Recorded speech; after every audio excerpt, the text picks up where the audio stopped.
Bonjour très chers téléspectateurs, nous sommes très heureux de venir dans vos maisons partout où vous nous suivez pour ce nouveau numéro de l'émission Genre de Volontariat qui est votre émission. Aujourd'hui nous allons parler de l'amplification de la voix de la femme du Nord et Sud Kivu dans le cadre du projet Femmes Artisanes de paix et médias attelé sur le plan d'action national de la résolution 1325, plan d'action régional de la résolution 1325 et plan d'action de l'accord cadre d'Addis Abeba et participation de la femme au processus électoral en RDC. Et pour parler de l'amplification de la voix de la femme de l'Est, plus précisément du Nord et Sud Kivu, je ne serai pas seul sur ce plateau. J'ai premièrement à ma gauche, Madame Joséphine Ngalula Kabeya. J'ai bien cité votre nom, Madame. Madame Joséphine Ngalula Kabeya est secrétaire exécutif du réseau Genre et Droit de la femme GEDROF en sigle. C'est cette structure qui a organisé du 4 au 6 mars à Bukavu ces grands ateliers appuyés par Corded, qui est une structure internationale. Et toujours du côté de Madame Joséphine Ngalula, j'ai Monsieur Chico Kantou. Lui aussi a participé à ce grand atelier et au sein de GEDROF, il est chargé de finances.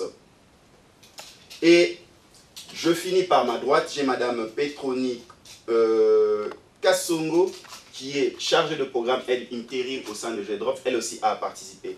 Sans plus tarder, je vais vous présenter mes invités de ce soir et les saluer. Je commence par la responsable de la structure de ce grand réseau.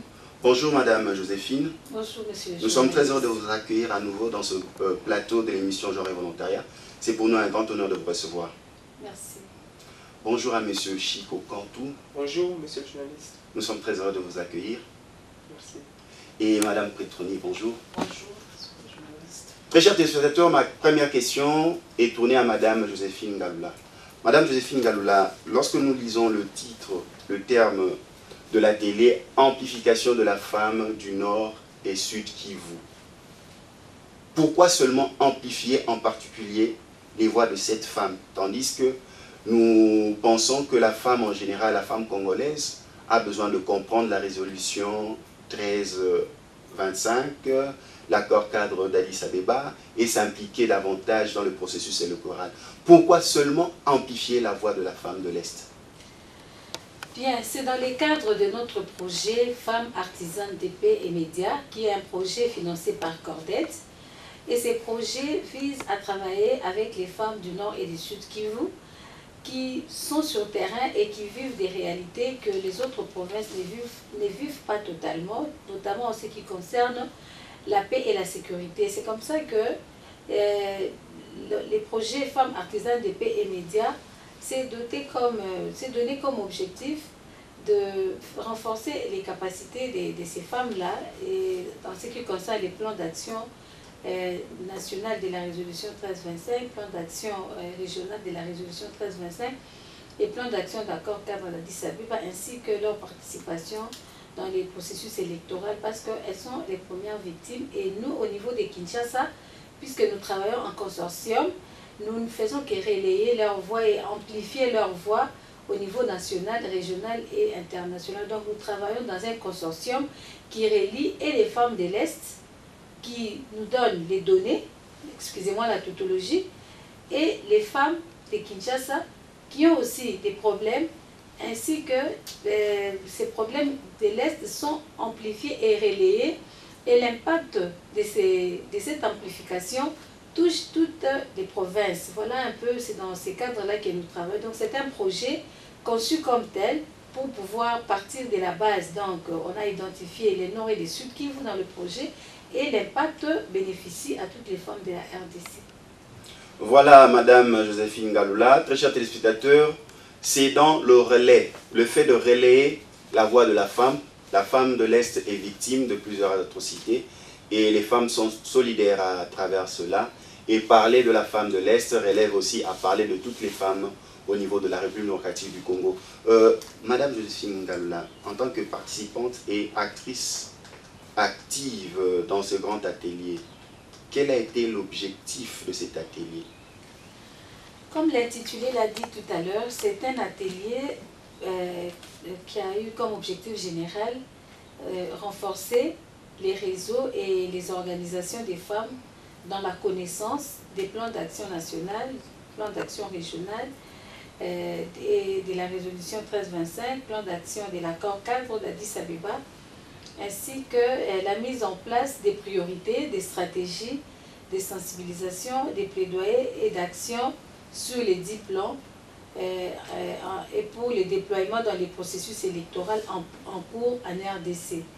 Et c'est ça l'objectif général. Donc, il fallait bien qu'on puisse analyser ces plans d'action qui existent déjà, les critiquer et faire des propositions et élaborer des priorités ainsi que des stratégies afin d'avoir des plans, disons, des plaidoyers qui peuvent faciliter à ce que les activités de ces plans puissent bénéficier aux femmes du Nord et du Sud Kivu d'une façon particulière et de la femme de la RDC en général.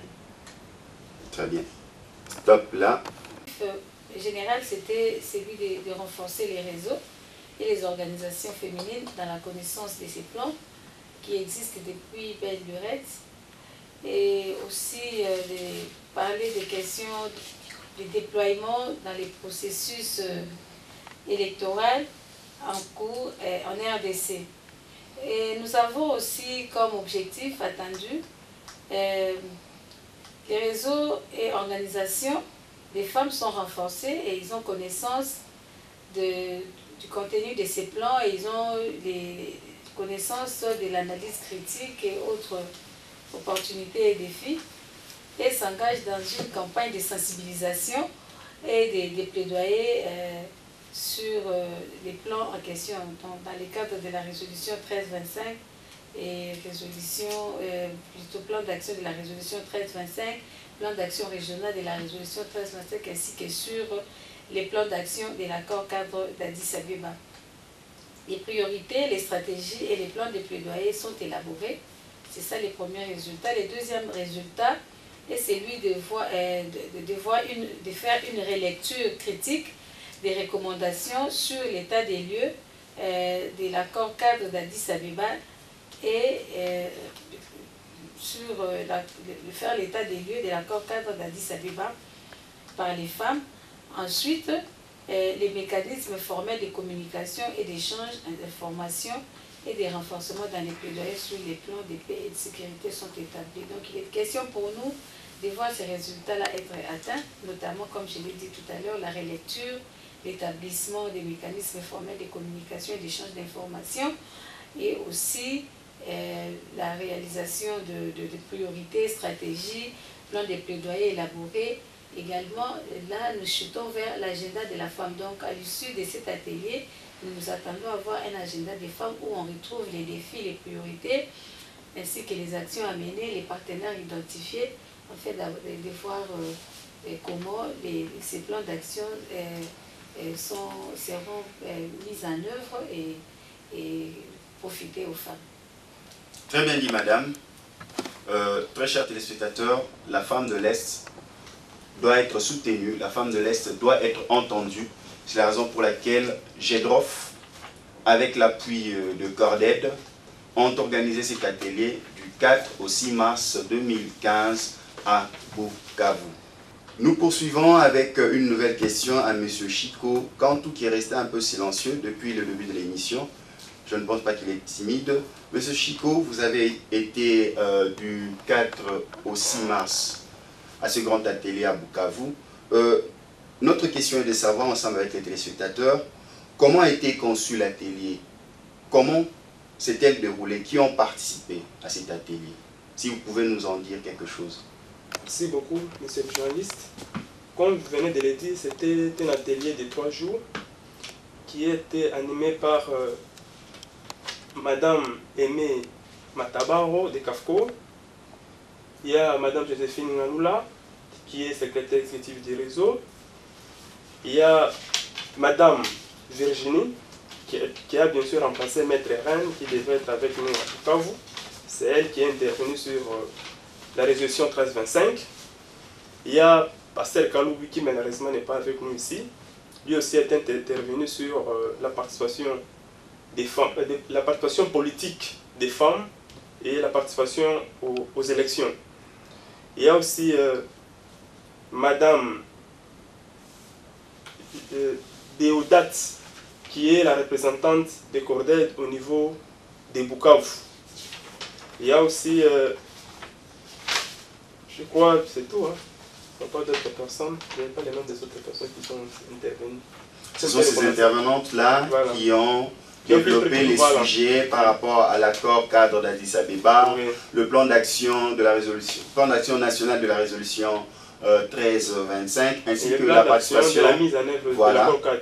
Voilà, ainsi que la participation des femmes au processus électoral en RDC. Très bien dit. Merci. Madame, maintenant on peut... Ou bien toi tu fais ça. C'est mieux, hein. Il y a ça en gros. Hein. Bon. Papa Rico.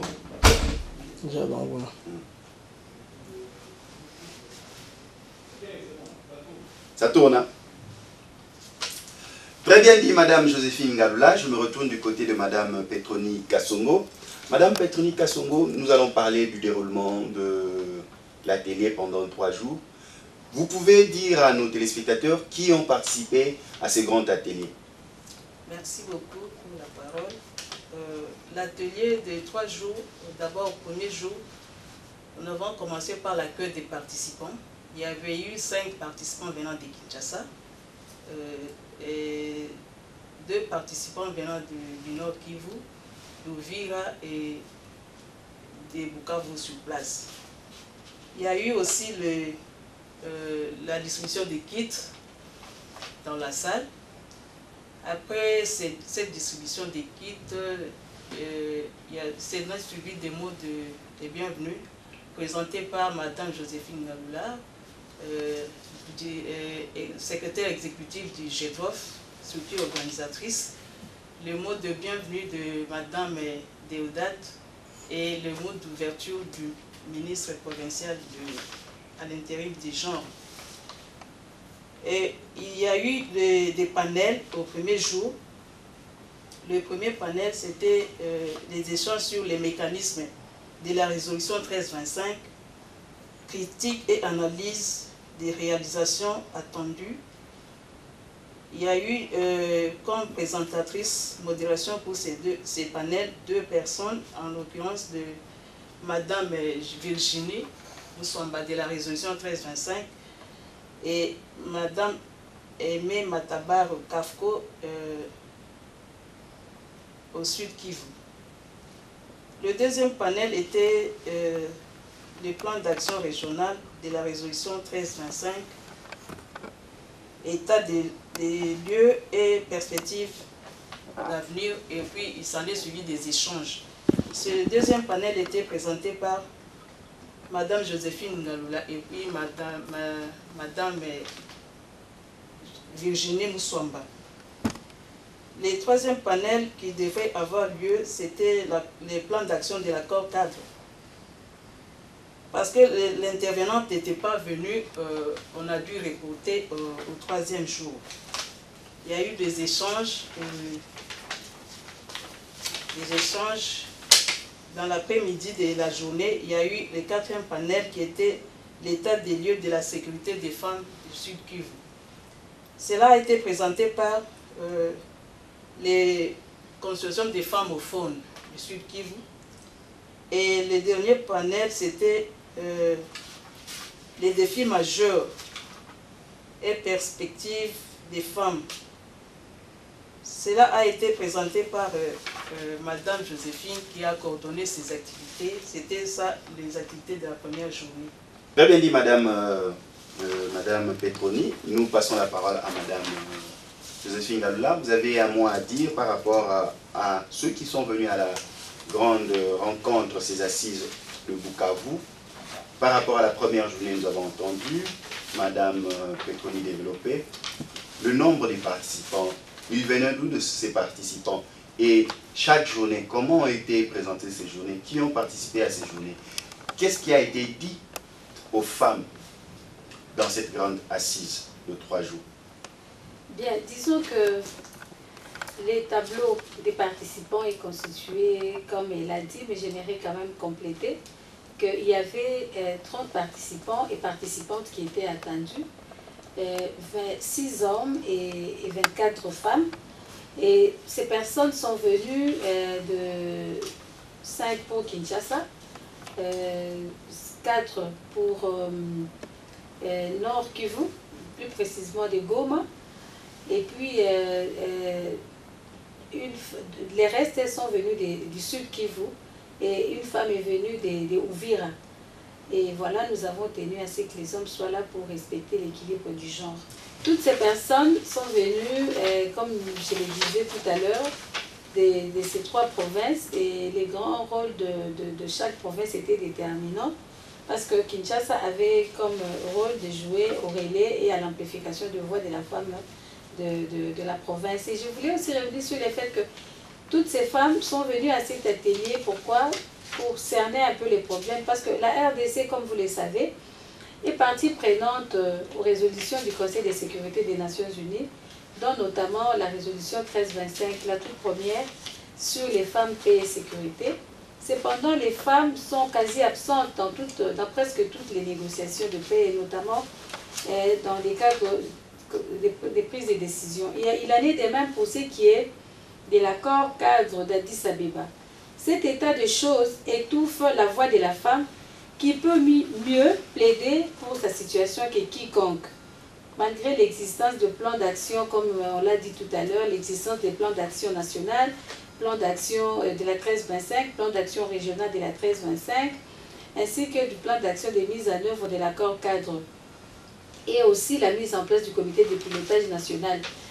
Donc, les activités de tous ces plans sont demeurées vraiment quasi non connues des femmes. Et aussi, dans cet atelier, nous avons voulu que les femmes s'expriment par rapport à ces activités-là, en fait de donner des priorités. Quelles sont les priorités par rapport aux activités de ces plans? C'est contextualisant leurs problèmes de terrain. Quelles sont les stratégies? Quels sont les plans de plaidoyer à mener? Et aussi, les femmes ont défini leur agenda. Et cet agenda-là comprend les défis, les perspectives. Elles ont aussi élaboré des messages, et ces messages étaient plus axés sur les processus électoraux, selon que l'on est candidat soit député national, soit candidat au niveau de la municipalité, au niveau même de la présidence de la République, et on a élaboré ces messages.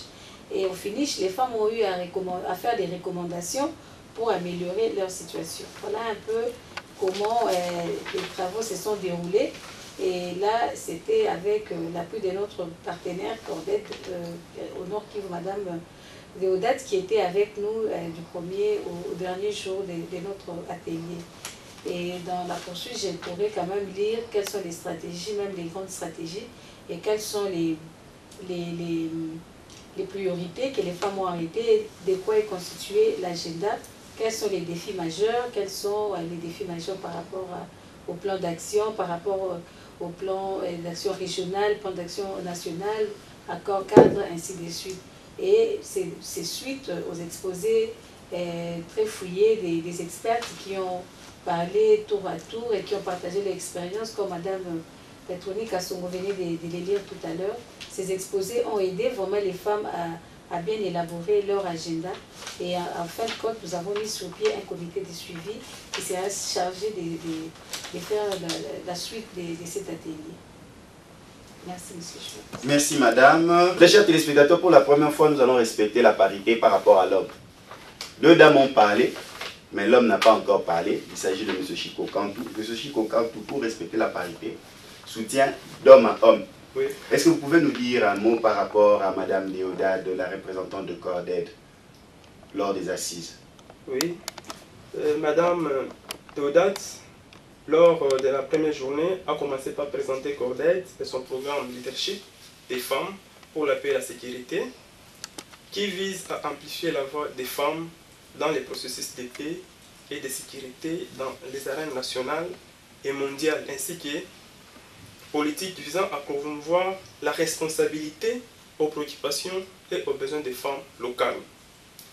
Toujours dans son nom, elle a parlé des Cordettes qui matérialisent ces programmes à travers l'accompagnement des groupes de femmes dans la constitution d'un baromètre de la sécurité dans plusieurs pays, y compris en RDC, où il compte réaliser CV grâce au déploiement du réseau GEDROF, qui organise ces assises avec un focus sur les résultats du présent atelier. Elle a exprimé la profonde motivation à ces assises en cette période marquée par 3 moments importants de l'histoire des femmes congolaises, notamment. Quand je parle de période, c'est les 3 jours de l'atelier. Elle a parlé de l'évaluation de la résolution 1325, 15 ans après le vote de la résolution, le 2e anniversaire de l'accord 4, le lendemain du déclenchement du processus des élections provinciales, municipales et locales. La rencontre avait pour but de définir les stratégies qui améliorent les plaidoyers des femmes afin que la justice soit rendue à la femme. Elle est de plus par rapport aux autres qui l'ont précédé, mais pour qu'il ne soit pas de trop, il faut que les femmes ici présentes soient en ce qu'elles disent maintenant et aux décisions qu'elles vont prendre tout de suite. Les femmes congolaises travaillent beaucoup pour la revendication de leurs droits, mais qui était lors des 3 jours d'activité, croient en ce qu'elles disent et aux décisions qu'elles vont prendre. Très bien dit. Oui. C'est par là que je vais demander à la régie de nous proposer un élément, parce que cette émission est dédiée à la femme du Nord et du Sud Kivu, parce que nous allons amplifier. Avec la permission de tous les participants sur ce plateau, nous allons donner la voix de la femme du Nord et du Sud Kivu. Suivons et revenons après ces grands éléments que nous avons concoctés pour vous. L'hôtel Nu Delicia de Bukavu a servi de cadre pour l'organisation du 4 au 6 mars 2015, un atelier sur le plan d'action national de la résolution 1325, le plan d'action régional de la résolution 1325, le plan d'action de l'accord cadre d'Addis Abeba, priorité, stratégie, plan des plaidoyers et sur la participation des femmes aux élections. Organisé par les réseaux genre et droits de la femme GEDROF, cet atelier était appuyé par Corded dans le contexte d'une République démocratique du Congo en proie des conflits à répétition qui ont amplifié les violences sexuelles utilisées comme armes de guerre malgré le calme relatif. Important de l'histoire des femmes congolaises. Il s'agit notamment de l'évaluation de la résolution 1325, 15 ans après son vote au niveau des Nations Unies. Le 2e anniversaire de l'accord cadre dont nous fêtons encore les festivités et le lendemain du déclenchement du processus des élections provinciales, municipales et locales. Cet atelier ouvre donc la voie à un large processus de plaidoyer basé sur les résultats ici de ces assises. Ce pourquoi nous vous exhortons à plus de détermination pour gagner le pari. J'ai dit et je vous remercie. 30 personnes, dont 24 femmes et 6 hommes provenant du Nord Kivu, Sud Kivu. 30 personnes, dont 24 femmes et 6 hommes provenant du Nord Kivu, Sud Kivu, Kinshasa, ont pris part à cet atelier. Il y a eu également la présence du ministre provincial de tutelle, AI, du Sud Kivu. La violence sexuelle est basée sur le genre. La résolution 1325 du Conseil de sécurité adoptée le 31 octobre 2000 constitue un premier acte d'engagement solennel des Nations Unies à faire les liens entre les femmes, la paix et la sécurité. Elle porte une attention particulière sur l'impact de la guerre sur les femmes et accentue également le rôle joué par elle en tant qu'actrice de paix. Elle édicte également des recommandations sur la protection des femmes et des filles, sur la prévention contre leur discrimination et pour leur participation au poste de prise de décision. Mesdames et messieurs, distingués invités, les efforts entrepris par le gouvernement congolais avec l'aide de la communauté internationale pour la pacification du pays et la consolidation de la paix ont démontré sans nul doute l'importance de la prise en compte du genre tant dans la prévention, la résolution pacifique des conflits, que dans la gestion de la période post-conflit.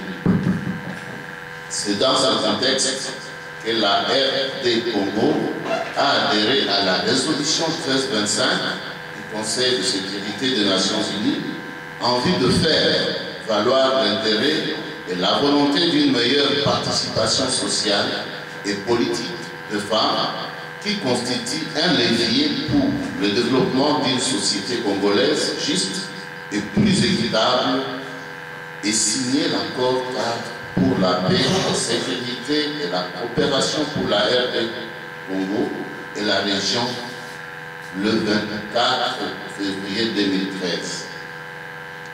Pour matérialiser son engagement, le gouvernement congolais, à travers le ministère du Genre, de la Famille et de l'Enfant, a adopté en mars 2013 le plan d'action national pour l'application de la résolution 1325 du Conseil de sécurité et a pris les arrêtés ministériels numéro 008 et 009 4 mini GFAR J 13 du 5 juin 2013 portant successivement création, organisation et fonctionnement du comité de pilotage national, provincial, local, en République démocratique du Congo, de la résolution 1325 du Conseil de sécurité des Nations Unies et portant création du comité de coordination chargé de la gestion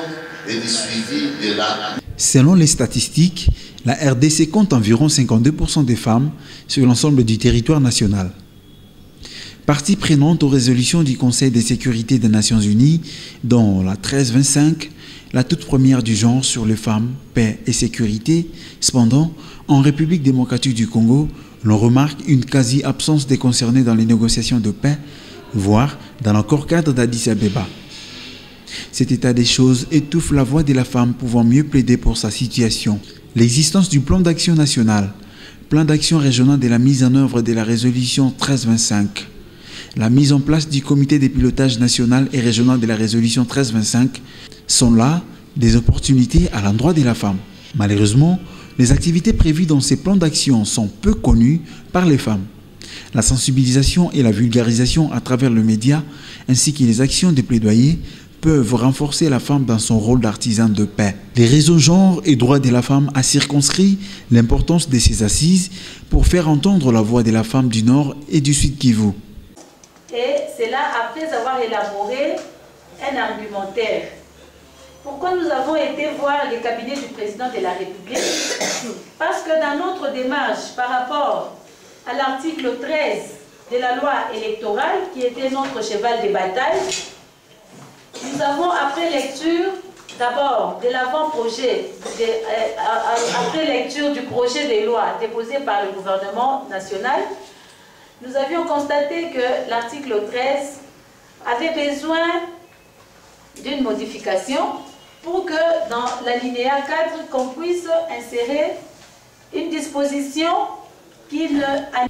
C'est dans le but de renforcer les réseaux et organisations des femmes dans la connaissance de ces plans d'action national et régional 1325 et celui de l'accord cadre d'Addis Abeba, la mise en place des priorités, des stratégies de sensibilisation, des plaidoyers et d'actions sur les 10 plans d'action national et régional de la 1325, le plan d'action de l'accord cadre d'Addis Abeba et pour le renforcement, le plan d'action de l'accord cadre d'Addis Abeba et pour le déploiement dans les processus électoraux en cours en RDC.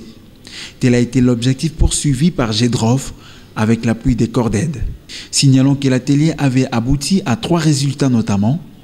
Les réseaux ONG et organisations des femmes sont renforcés et engagés dans une campagne de sensibilisation et de plaidoyer de la résolution 1325 et plan d'action régional de la résolution 1325, priorités, stratégies et plan de plaidoyer élaborés. Une relecture critique des recommandations sur l'état des lieux de l'accord cadre d'Addis Abeba est réalisée par les femmes. Enfin, les mécanismes formels de communication et d'échange d'informations et de renforcement dans le plaidoyer sur la paix et la sécurité sont établis. Les réseaux des femmes en province du Nord et Sud Kivu exprimant leurs attentes et suggestions par rapport au processus des élections provinciales, communales et locales directes définissent les stratégies pour la compétition. Voilà, le retour sur ce plateau. Nous avons vu la femme de l'Est parler, nous avons vu la femme de l'Est exposer, nous avons vu Madame Déodade, nous avons vu Madame Joséphine Galula, nous avons vu ce grand travail qui a été fait et nous rentrons sur ce plateau pour conclure notre émission de ce jour. Madame Joséphine Galula, avant de chuter, premièrement, quels sont les acquis de la résolution 1325 pour la femme congolaise? Est-ce que la femme congolaise, la femme de l'Est, est-elle capable d'intérioriser, de faire sienne cette résolution? Et quelles sont les pistes de solutions pour y arriver? Bien, disons que lorsque nous avons été à l'atelier, les différents exposés qui ont été présentés par les femmes expertes, notamment Aimée Matabaro, Virginie Moussouamba de la CIGR 1325, ainsi que d'autres femmes, Edos Ndiavake, Solange Bachiga, etc. Toutes ces femmes ont parlé des acquis de la résolution 1325. Donc ils ont fait en quelque sorte l'état des lieux. Parce que, par exemple, Madame du Nord Kivu, Edos Ndiavake, a dit qu'avant même que la résolution 1325 ne soit, il y avait déjà des activités qui s'est déroulées au Nord Kivu dans le cadre de la résolution 1325. Mais cependant, il y a un vrai problème de volonté par rapport à l'application des recommandations. Par exemple, la résolution 1325 a 3 grands piliers, comme vous le savez: prévention, participation et puis protection. Et par exemple, par rapport au pilier participation, il y a un vrai problème de volonté, parce que les textes juridiques sont là qui facilitent l'accès de la femme.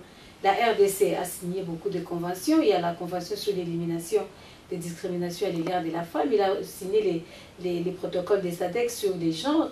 Tout ça, il a signé beaucoup de documents, même le protocole à la Charte africaine des droits de l'homme et des peuples relatif aux droits des femmes, qui demande à ce que les femmes puissent participer. Et la résolution 1325 ne s'appuie que sur toutes ces conventions signées par la RDC. Et ces piliers de participation n'est pas mise en application chez nous. On dit qu'il y a un problème de manque de volonté, parce que là où il faut nommer les femmes, on ne nomme pas en tenant compte, par exemple, de la disposition de l'article 14, qui est un des acquis de la résolution 1325 par rapport à la lutte de la femme. La femme a lutté pour qu'il y ait dans l'inscription de la Constitution de la République cet article 14 qui parle d'élimination des violences à l'égard de la femme et de la question de parité. Et déjà à Sun City, lors du dialogue intercongolais, les femmes qui étaient là, notamment les femmes expertes au dialogue qui n'étaient pas dans la salle, elles étaient là dehors en train de mener les lobbies et les plaidoyers. Ces femmes ont obtenu à inscrire, et ce mouvement a été relayé au niveau de Kinshasa.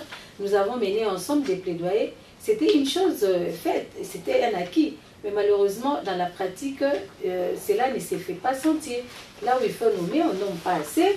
Et là où il faut passer aux élections, il y a des problèmes, par exemple, sur les listes électorales, comme je l'avais dit dans mon mot d'introduction à Bukavu, que dans le cadre de ce même projet Femmes artisans des paix et médias, nous avons mené la première activité sur la mobilisation. Et là, nous avons été même à la Cour suprême pour déposer notre document.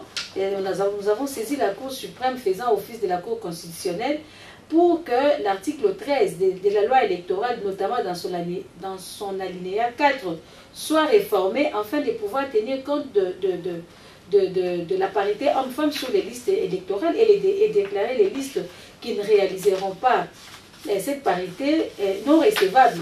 Voilà un peu, et pour ce qui est, encore une fois, des acquis de cette résolution 1325, il y a les 10 axes que je peux citer rapidement. Il y a l'axe paix, axe sécurité, axe droits des femmes, axe violence, axe recherche, et il y a axe coopération régionale, il y a l'axe VIH-Sida, et puis il y a l'axe suivi et évaluation.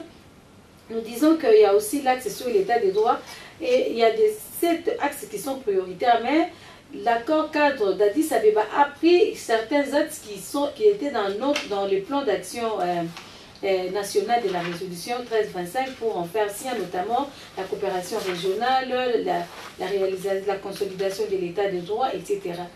Et les femmes sont souvent absentes, c'est ça que nous déplorons. Ces acquis sont là, les actes inscrivent tout ça, mais les femmes sont vraiment absentes là où les décisions doivent se prendre.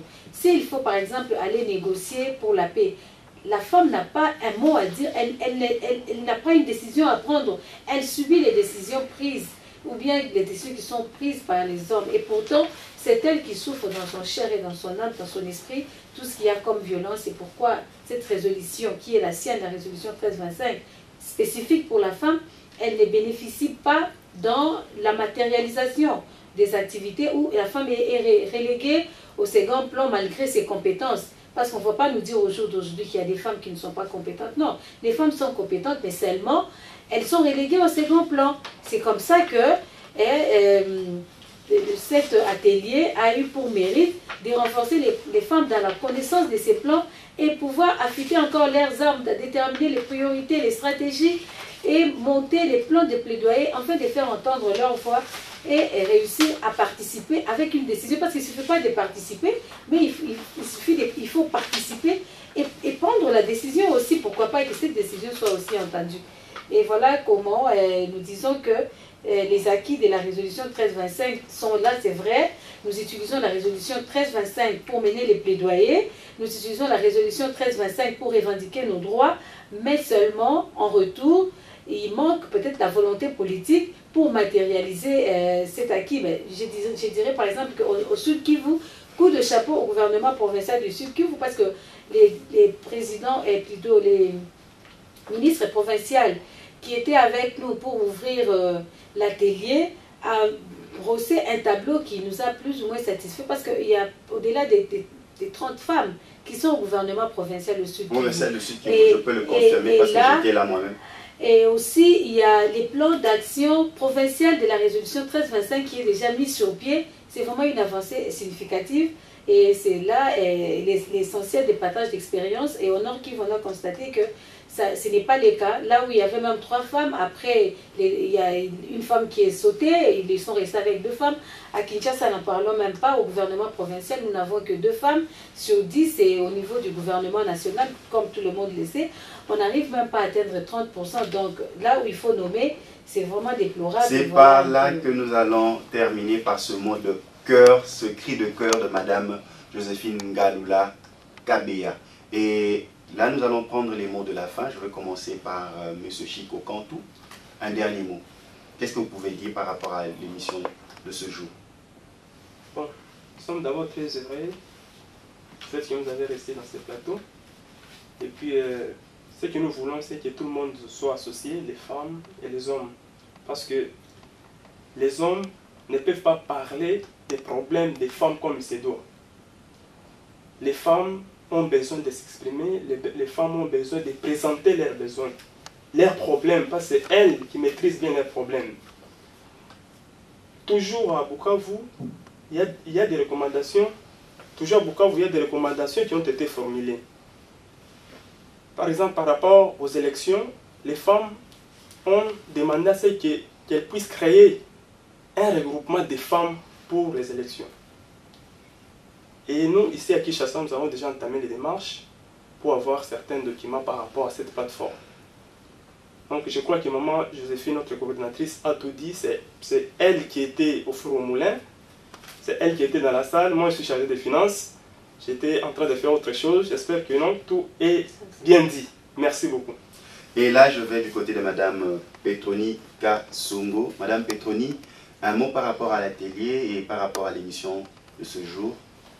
Oui, merci beaucoup pour la parole et je vous remercie de nous avoir reçus dans ce plateau.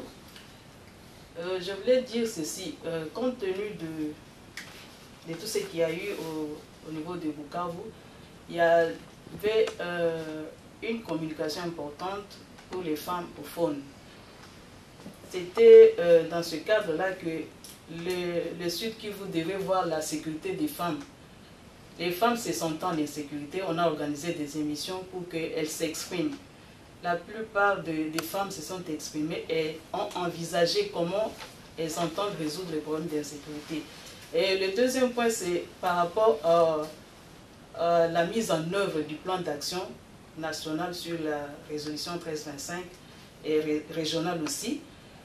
Les recommandations de ces dernières demandent à ce que la réforme du secteur de sécurité soit faite et que les lois soient appliquées.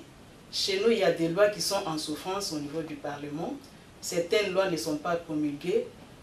Par là, je vais citer la loi sur la prévention et le contrôle des armes légères parce que ce sont là les piliers même de l'insécurité à l'Est. Parce que les armes circulent en grande quantité à l'Est et ce qui fait qu'il y a beaucoup de groupes armés.